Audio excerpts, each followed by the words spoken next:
Ay, oo, mga bulok talaga yung tuwad ko. Parang iba yan.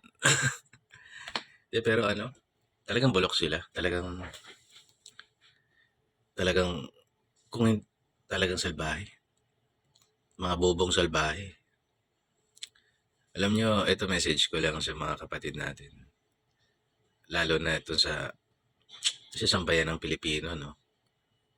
Kung si Pangulong Duterte ay Lord of all drug lords, kung si Pangulong Duterte at yung pamilya nila ay involved sa droga, kagaya ng gustong ibintang nito mga tulok na to, matagal nang alam ng lahat. Dami niyang kalaban. Pinklawan pa lang kung makapaghukay yan. Kung ano-anong lahat ng pera niya, nauubusin nila sa katarantaduhan. Hindi siya kaya nga sabi niya, hindi ako aabot ng pagka-presidente, hindi ako maging mayor kung ganyan ako kasi hindi marumi yung laro niya.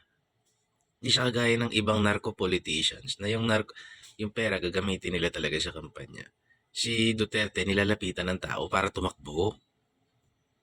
To the extent na lalapitan pa nga si Duterte, yung anak ko na lang, gusto niyo ba talaga? O yung anak ko na lang. Ganoon siya. Sa dami ng kalaban niya.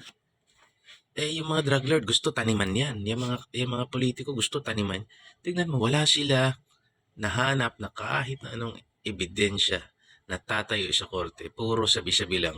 Puro propaganda na mag-imbento na yung taong galit sa droga ay drug lord. Gusto nilang gawing propaganda yun. Nagsimula yung ganyang kwento sa Pink Laman eh. Kasi may gusto kang itapon eh. Wala kang maitapon na baho ng tao.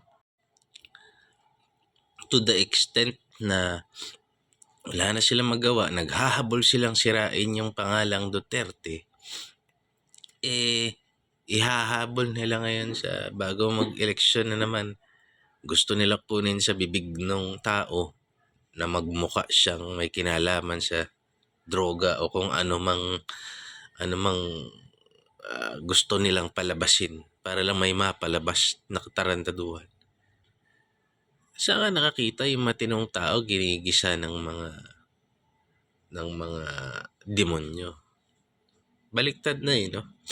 Ibig sabihin, nasa impyerno tayo.